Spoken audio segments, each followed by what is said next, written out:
Christmas is nearly here, folks. A holiday revolving around a fat white guy with a bushy white beard who lives at the North Pole, who's been watching you all year long and has to decide whether or not you've been a good boy or girl in order to receive his bountiful blessings of various gifts.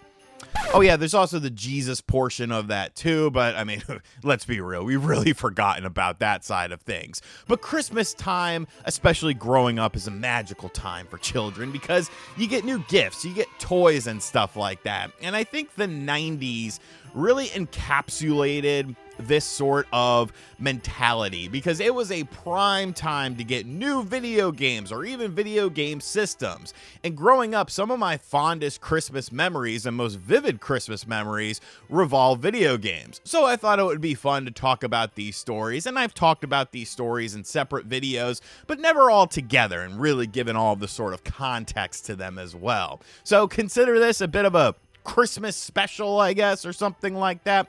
But in order to understand my love of video games, we have to go way back. We got to go way, way back to the first time I ever saw a video game. It was over at my uncle's house. He had just gotten a Nintendo Entertainment System with Super Mario Brothers. And I was absolutely mesmerized by this. You know, I'd never seen anything like this. I was probably 3-4 years old, somewhere around there. Just absolutely mind-blowing stuff. I could not comprehend how great this was. And there were many fun nights playing video games over at my uncle's house on the Nintendo Entertainment System. But then he upgraded. In 1991, he got a Sega Genesis with Sonic the Hedgehog, the original. And once again, mind was blown. Look at these graphics. Look at the speed. Look at the music. Your old system couldn't do this. This is absolutely amazing. But young RGT sat there watching the greatness of the Sega Genesis, realizing he did not have video games of his own. You know, money was tight growing up. Parents weren't running out there to buy new hardware or anything like that, or hardware in general. So little RGT was very sad whenever he would leave his uncle's house because, hey, now you don't get to play video games for a while. And then there was Christmas morning of 1991 over at my grandparents' house, a tradition that still exists to this day. The gifts were given. Everyone was happy with holiday spirit. And when it was all said and done, it was a good Christmas haul for RGT. Couple toys here and there, some clothes, of course, but no video games. And maybe it was a little bit of a disappointment. Maybe it was a little bit of a letdown for RGT. But then, alas, my uncle said, wait a minute. There's another gift behind the couch. And I'll never forget this. He reached behind the couch, and in a plastic bag, it was like a white plastic bag, there it was. His old NES and his library of video games. A gift to me.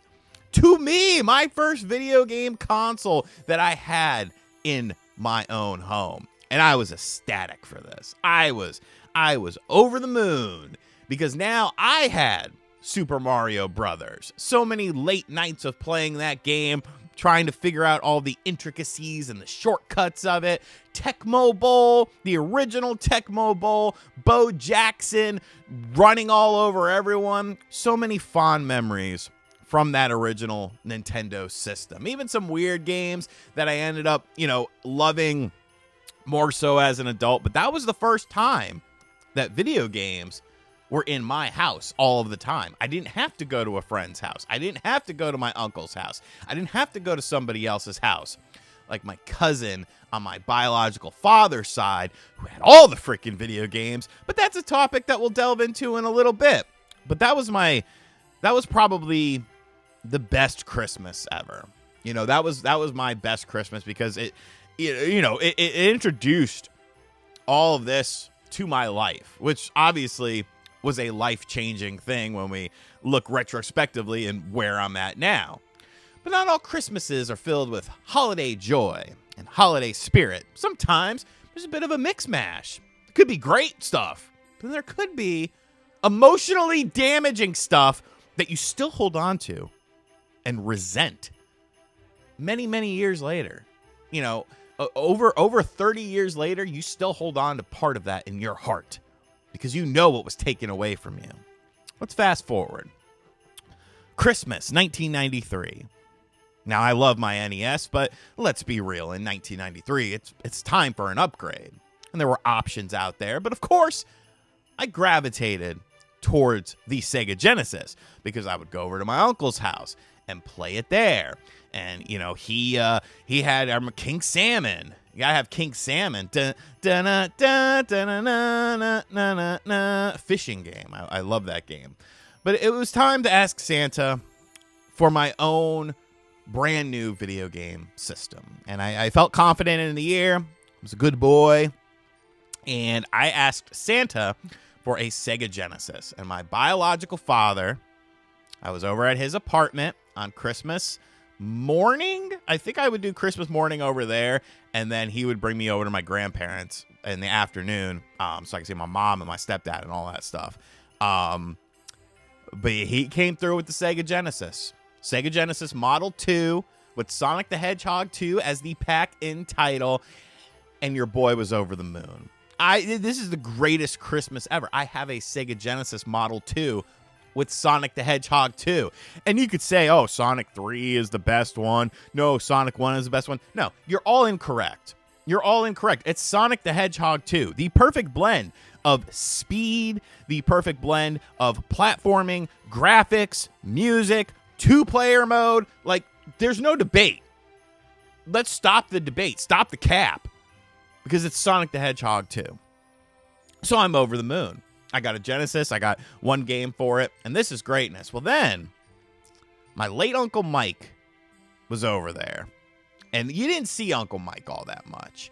He had moved out to Vegas because he was a musician. And so, a very tall guy, black leather jacket, black jeans, mullet, sunglasses all the time. But he was at my dad's apartment.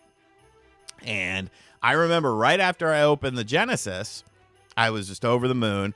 And then he kind of walks up and he hands me something. He's like, yeah, you know, seems like the kids like this game. I'm like, okay. So I take the game from him, take the wrapping off of it. Mortal Kombat. And now I'm the coolest fucking kid in the world. All right? There's no question about it. Not only do I have a Sega Genesis Model 2, but I have a copy of Mortal Kombat, ABACABB for the blood code. And now Christmas can't get any better. So, I didn't set up the Genesis over at my dad's house because my cousin who lived upstairs, he already had a Genesis. He had a Genesis, Super Nintendo, NES. He had everything.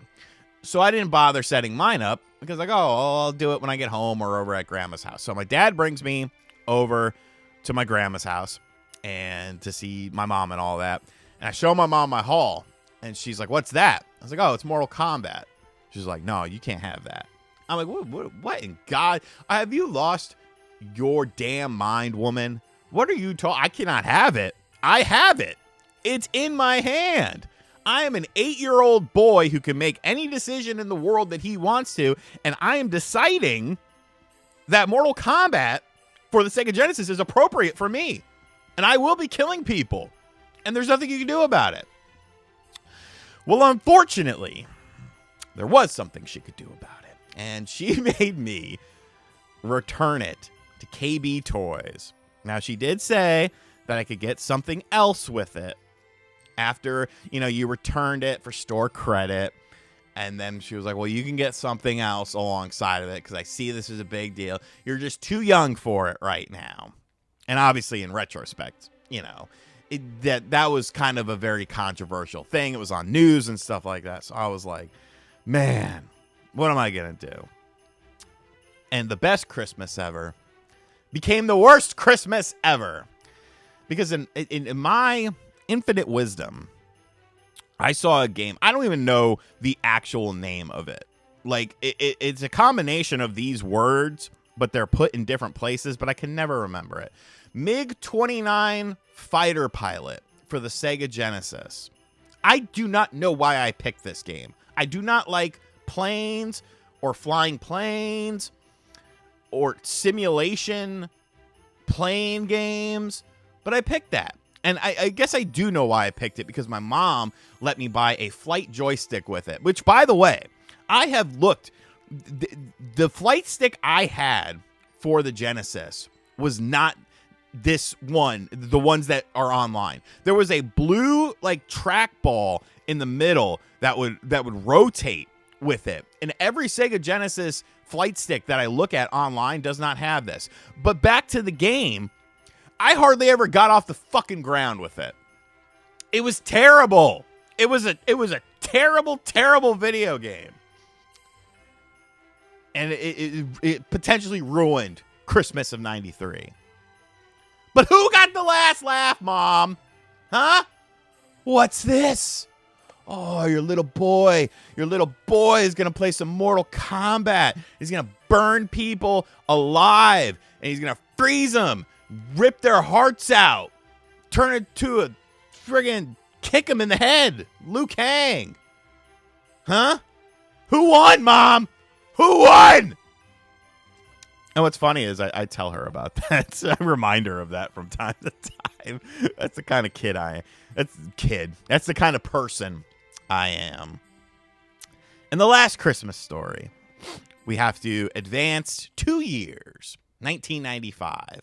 Now, I'm still in love with my Sega Genesis. You know, I love it. But like I said in my video talking about, you know, retro versus modern games, and how retro games and the video game landscape during that time moved so much faster than what we see nowadays. You would learn about a new system, you know, a year and a half, 2 years after the current system launched. So technology was just moving at a very rapid rate. It's time for a little bit of an upgrade. But if you haven't picked up on this, I was kind of a weird kid. Now, let's fast forward to 1995. And my uncle bought my cousin, different cousin than the one that lived above my biological father, but the uncle who gave me the NES. All right, he bought my cousin Virtual Boy, and I was like, "What the hell? What in God's name is this greatness? A headset that you put your head into, and it's 3 freaking D? No, I need this. I need this." I would always bogart it from her. We'd be in the back of the car. She'd be playing it. Give me that thing. And I'd use it myself. We'd be at the house. Like, give me that thing. Use it myself. And so I decided it was time to go red and black for Christmas of 1995. I shot my shot with Santa Claus, and my biological father came through. The Virtual Boy was there underneath the tree. He had moved out of his apartment. He now had a house. And I remember, I thought it was the freaking coolest thing ever, dude. I played that thing so much. Like, my eyes be damned. I didn't care. Mario Tennis, like, obviously it's very primitive, but that was the pack-in game for it. And I just played it so much because I thought the depth mechanic was so neat, and it was so different than what, you know, other systems could do at the time. I could have picked a Sega Saturn in 95. I could have picked a PlayStation 1 in 95, but little weirdo RGT wanted that Virtual Boy. And I'm kind of glad I did pick that, because obviously I got into the Sega Saturn and the PlayStation, you know, later on in life. But the Virtual Boy was such a product of its times. You know, this mid-90s technological, just try to be different, try to do something what the other company wasn't doing. And I feel like that's kind of some of the magic that was lost, you know, over the past decade. When you look at video game companies, like, a lot of the magic, a lot of the risk taking is gone. And the Virtual Boy was one of the ultimate risks. Like, really, it should have never been cleared. But the fact that it was cleared just showed you, like, how willing to take a chance companies were. And I will stand by this until I die. The Virtual Boy had a handful of games, I believe 13 released in North America.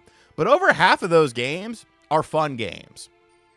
Over half of those, Wario Land is good, Tellero Boxer is good, the Mario Brothers game on there is good, Mario Tennis is good, Vertical Force is good. A lot of people like Red Alarm on there. I'm not the biggest Red Alarm fan, but like, over half of the library was good stuff. And can you say that about any other system. Did any other system ever have half of a library? So I would say that was an okay Christmas. You know, I got my money's worth out of it. I always liked the weirder systems, come to think of it. I remember when the Jaguar was down to like $40 at KB Toys. Like, I wanted one so bad because there was that mystery. You know, everything today is just thrust into your face. You know, everything today, it's so easy to find out anything about it. But there was that era of mystery during that time frame. So those are my Christmas memories of video games. And really, to be perfectly honest with you, I don't remember shit about like any other stuff like around those Christmases. Like, I can't tell you anything that I got around those Christmases, but those three memories just stick out like so much. And who's laughing now, Mom? Who's laughing now? I hope you guys enjoyed this somewhat unhinged Christmas special, I guess we'll call it. I'm going to make Brett do some fun holiday editing with this. Have yourself a merry little Christmas. Happy Kwanzaa. Happy Hanukkah. I'll see you before Three Kings Day. I don't know what the video uploads are going to be like this week. I'm going to my grandma's for a couple days, staying over there, hanging out. So who knows? You know, there might be something, there might be nothing. If there's not, have a Merry Christmas. And I will see you soon. I'll be home for Christmas. Give me some of your Christmas stories in the comments down below. And as always, catch you guys on the next video. Later.